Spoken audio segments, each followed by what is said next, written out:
আচ্ছা দেখ, তো আজকে আমরা যেটা করব সেটা হচ্ছে অ্যালডিহাইড কিটোনের মোটামুটি 10টা রিঅ্যাকশনস, মেকানিজম ছাড়া অবশ্যই। তো যে 10টা রিঅ্যাকশনসের কথা আমি বলছি সেটা হচ্ছে 10টা রিঅ্যাকশনস খুব ইম্পর্টেন্ট।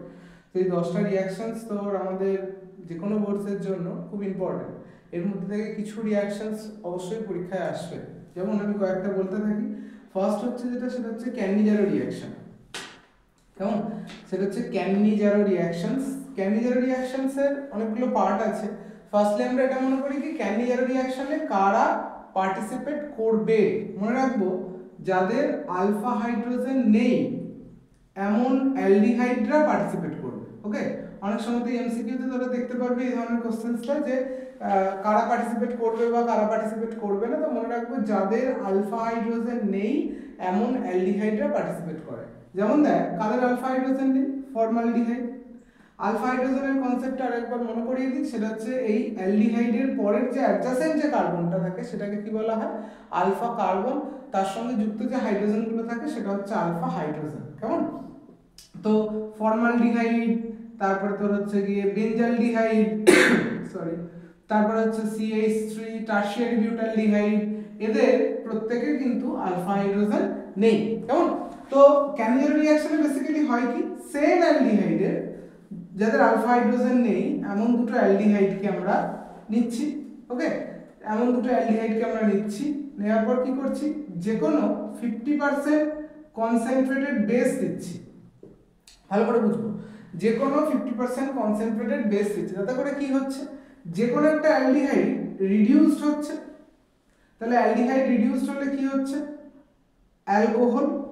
আর যে কোনো একটা অ্যালডিহাইড অক্সিডাইজড হচ্ছে। অক্সিডাইজড হয়ে কোথায় আসছে? অ্যাসিডে।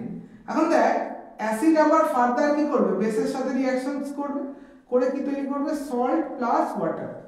যদি আমরা অ্যালডিহাইডের ফর্মুলাটা মনে রাখি CHO, তাহলে CHOটা কি হয়ে চেঞ্জ হবে? CH2OH। আর অ্যাসিডটা কোথায় যাবে? COOH। আর এটা ফার্দার কি তৈরি করবে? COO-। এখন থেকে আমরা যে বেস দেবো, যদি NaOH দিই তাহলে এখানে COO- এর জায়গায় কি লিখবো? COONA। যদি KOH দিই তাহলে কি লিখবো? COOK। সিম্পল ব্যাপার। দেখ, আমি খুব সহজভাবে বোঝানোর চেষ্টা করছি, কোনো মেকানিজম এই মুহূর্তে মাথায় রাখার দরকার নেই। শুধু যে কটা রিঅ্যাকশনসকে বলছি ভালো করে মনে রাখ। এখান থেকে অবশ্যই 2 থেকে 3টে রিঅ্যাকশনস কিন্তু পরীক্ষায় আসার চান্সেস আছে। দেখ, তাহলে একটা এক্সাম্পল দিয়ে দেখানো যাক। ধর সাপোজ তোর হচ্ছে গিয়ে বেঞ্জালডিহাইড। তাহলে বেঞ্জালডিহাইডের আলফা হাইড্রোজেন নেই। তাহলে এরকম দুটো বেঞ্জালডিহাইড নিচ্ছি। ভালো করে দেখবো, এরকম দুটো বেঞ্জালডিহাইড নিচ্ছি। কি দিচ্ছি বলে এটাকে? 50% বেস NaOH দিই। তাহলে যে কোনো একটা বা এর জায়গায় কনসেন্ট্রেটেড বেসও দেওয়া থাকতে পারে, মাথায় রাখবো। তাহলে যে কোনো একটা অ্যালডিহাইড কি হবে? অ্যালকোহল হবে। অ্যালকোহল মানে কি হবে? CHOটা ইট বিকামস CH2OH। আরেকটা অ্যালডিহাইড কি হবে? অ্যাসিড। অ্যাসিড মানে COOH, যেটা ফার্দার NaOH এর সাথে রিঅ্যাকশনস করে কি পাবো আমরা? তাহলে COONA। কি পাবো? COONA plus water. কি পাবো? COONA plus water. Okay, COONA plus water. Next আমরা আসবো যেটাতে, সেটা হচ্ছে ক্রস ক্যানিজারো রিঅ্যাকশন। ভালো করে দেখবো, cross Cannizzaro reaction. Cross Cannizzaro reaction. ক্রসে কি হয়? ক্যানিজারো মানেই মাথায় রাখবো যেটা, সেটা হচ্ছে যাদের আলফা হাইড্রোজেন নেই তারাই কিন্তু পার্টিসিপেট করতে পারবে। অবশ্যই অ্যালডিহাইডরাই ক্যানিজারোতে পার্টিসিপেট করবে। এখন দেখ, ক্রসে হচ্ছে দুটো ডিফারেন্ট অ্যালডিহাইড পার্টিসিপেট করবে। ওকে, ক্রসে হচ্ছে দুটো ডিফারেন্ট অ্যালডিহাইড পার্টিসিপেট করবে। একটা হচ্ছে অ্যালডিহাইড A প্লাস আর একটা হচ্ছে অ্যালডিহাইড B। একটা হচ্ছে অ্যালডিহাইড A প্লাস আর একটা হচ্ছে অ্যালডিহাইড B। তো দেখ, এই aldehyde A plus aldehyde B এটাকে 50% KOH দিলাম এক্ষেত্রে। তাহলে নিশ্চয়ই দুটোর মলিকিউলার ওয়েট সেম থাকবে না, যেহেতু দুটো আলাদা আলাদা। কারোর একটা মলিকিউলার ওয়েট বেশি, কারোর একটা কম। ধরে নেওয়া যাক A এর মলিকিউলার ওয়েটটা বেশি। তো মনে রাখবো যার মলিকিউলার ওয়েটটা বেশি সেটা কি হবে? রিডিউসড হবে। তাহলে অ্যাজ ইট ইজ রিডিউসড হলে কি হবে? Alcohol bond CH2OH। আরেকটা হচ্ছে অক্সিডাইজড হবে যার কম আছে। তাহলে কি হবে? অক্সিডাইজড হলে অ্যাসিড COOH, যেটা আবার ফার্দার বেসের সাথে রিঅ্যাকশনস করে কি তৈরি করবে? COOK plus water. Okay, clear? আবার একবার মনে করাই, যার মলিকুলার ওয়েট বেশি সে কি হবে, রিডিউসড হবে, অ্যালকোহল হবে, যার মলিকুলার ওয়েট কম সে কি হবে, অক্সিডাইজড হবে, অ্যাসিডের পারপাসটাকে তৈরি করবে। যেমন দেখ দুটো অ্যালডিহাইড, যেমন ধর বেঞ্জালডিহাইড আর কি বল ফর্মালডিহাইড, একটা হচ্ছে বেঞ্জালডিহাইড আর একটা হচ্ছে ফর্মালডিহাইড, ভালো করে দেখব। তাহলে এটাকে আমি 50% NaOH দিই, তাহলে এর মলিকুলার ওয়েট বেশি, কি করে বেশি, 7টা কার্বন আছে, তাহলে নাম্বার অফ কার্বন বেশি মানে তার মলিকুলার ওয়েট কি হবে, বেশি, তাহলে এর কি হবে, রিডিউসড হবে, যেরকমটা বলেছিলাম। তাহলে রিডিউসড হওয়া মানে কি বল, CHO টা কোথায় যাবে, CH2OH, অক্সিডাইজ মানে কোথায় যাবে, এটা HC ডাবল, আমি একবারে লিখে দিলাম HCOON, বহুবার এসছে পরীক্ষায়, ভীষণ ইম্পর্টেন্ট কোশ্চেন। ওকে, নেক্সট আমরা যেটা পড়বো সেটা হচ্ছে aldol condensation reaction. Aldol condensation reaction ভালো করে দেখো। তাহলে অ্যালডলে কারা পার্টিসিপেট করবে, যাদের আলফা হাইড্রোজেন আছে এমন অ্যালডিহাইডরা পার্টিসিপেট করবে। ওকে, যাদের আলফা হাইড্রোজেন আছে এমন অ্যালডিহাইড, যেমন দেখ অ্যাসিটালডিহাইড CH3CHO আছে, আরো একটা অ্যাসিটালডিহাইড নিচ্ছি। দেখ এটার মেকানিজম আমি আসছে, আমি আবারও বললাম, আমি যেভাবে বলছি সেভাবে মনে রাখতে পারি, this is not the proper mechanism, but কাটবেন একে আমরা যেটা দিতে পারি সেটা হচ্ছে ডাইলিউট NaOH KOH বা ব্যারাইটার BaOH2 and 0°C। কি হবে তাহলে বল, এই হাইড্রোজেনটা অক্সিজেনের কাছে যাবে, এই বন্ডটা এদিকে কি হবে, ঘুরবে, it is one bond making one bond breaking funda, তাহলে কি হবে CH3 bond C OH bond H bond CH bond কি বল CHO, বুঝতে পেরেছি। এটা কি হলো, দেখ অ্যালডিহাইডের অ্যাল আর অ্যালকোহলের অল, এটা কি হলো তাহলে অ্যালডল, কথা রাখবো এটা কি হলো অ্যালডল। এরপর এটাকে যদি হিট আর সাথে একটু আয়োডিন দিয়ে দেওয়া হয় তাহলে কি হবে, জলটা বেরোবে, এই বন্ড আর এই বন্ড এখানে সে কি করবে, ডাবল বন্ড করবে, কি পাবো CH3 CH double bond CH bond CHO। This is the product of aldol condensation, এর নাম হচ্ছে ক্রোটোন অ্যালডিহাইড। কি নাম, ক্রোটোন অ্যালডিহাইড। ওকে, কি নাম, আই রিপিট ক্রোটোন অ্যালডিহাইড। তাহলে এটা হচ্ছে অ্যালডল কনডেনসেশন। তাহলে অ্যাসিটালডিহাইড থেকে ক্রোটোন অ্যালডিহাইড দিতে পারে পরীক্ষায়, অথবা এটাকে পরীক্ষায় কিন্তু একটা মলিকিউল থাকবে, এরকম দুটো থেকে সাজিয়ে দেবে না, যে কোনো একটা থেকে করতে হবে, অথবা এটার সঙ্গে এটা দিলে কি হবে সেটা জানতে পারে।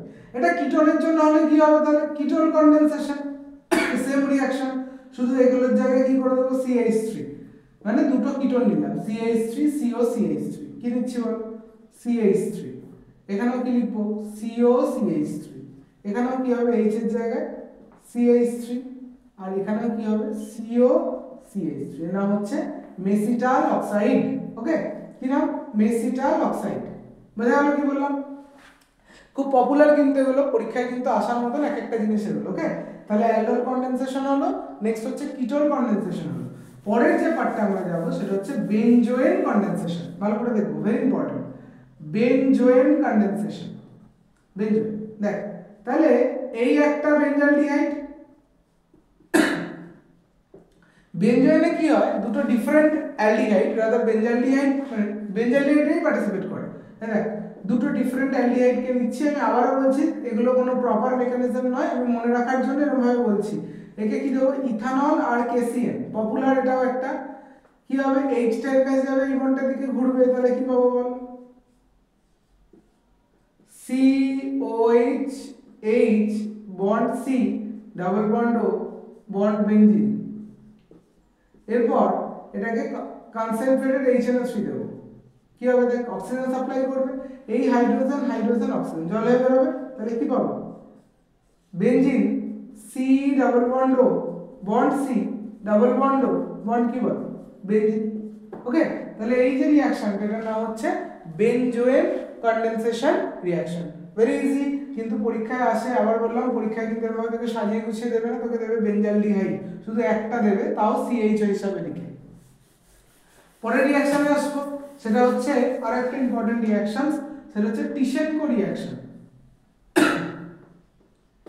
টিশেনকো রিঅ্যাকশন কি হবে, দেখ যে কোনো, এটাকে সিউডো ক্যান্ডিডাল রিঅ্যাকশনও বলা হয়, যে কোনো অ্যালডিহাইড যার আলফা হাইড্রোজেন রয়েছে একে aluminium ethoxide C2H5O3Al aluminium ethoxide দিচ্ছি, তাহলে কি হবে ভালো করে দেখো, CH3 CH ওটা কি হবে C ডাবল, CH ওটা কি হবে C ডাবল, কেমন, আর এদিকে কটা কার্বন, দুটো কার্বন, আরো দুটো কার্বন দিতে হবে, তাহলে CH2 CH3 এস্টার কম্পাউন্ড পাওয়া যায়। দেখ যদি এটা এরকম হতো CH3 CH2 CH, বুঝে বল কি হবে, একে C2H5O3Al, তাহলে বল কি হবে CH3 CH2, এই CH টা কি হবে C ডাবল, আবার কটা কার্বন আছে তিনটে, তাহলে এখানে CH2 CH2 CH3 ester compound হয়ে গেল। ওকে, তাহলে দিস ইজ দ্য টিসেনকো রিঅ্যাকশন। এরপর আমরা যেটাতে আসবো সেটা হচ্ছে বায়ার-ভিলিগার। বায়ার-ভিলিগার ভেরি ইম্পর্টেন্ট রিঅ্যাকশনস এর মধ্যে আরো একটা বায়ার-ভিলিগার। কি হবে দেখ, যে কোনো কিটোন কম্পাউন্ড, এটা একটা কিটোন কম্পাউন্ড, একে পারক্সি অ্যাসিটিক অ্যাসিড, তাহলে কি হবে CH3 C ডাবল বন্ড ও বন্ড ও বন্ড ও বন্ড H দিলাম, কি হবে একটা অক্সিজেন এখানে চলে আসবে, তাহলে কি পাবো CH3 C double O CH3 ester compound, Baeyer Villiger reaction. Okay, next পরের যে রিঅ্যাকশনটা আমরা করব সেটা হচ্ছে আরো একটা important reactions, Perkin reaction. Perkin very important, পরীক্ষায় আসার খুব চান্সেস আছে। আমি শুধু সেই 5-6টা 10টা রিঅ্যাকশনসকেই বলছি, যারা একটু উইক স্টুডেন্ট, সব তো অ্যালডিহাইড কিটোনের করাটা পসিবল নয়, তাহলে এই 5-7টা 10টা রিঅ্যাকশনস করে গেলে তাদের জন্য ব্যাপারটা কিন্তু অনেকটা ইজি হয়। যেমন দেখ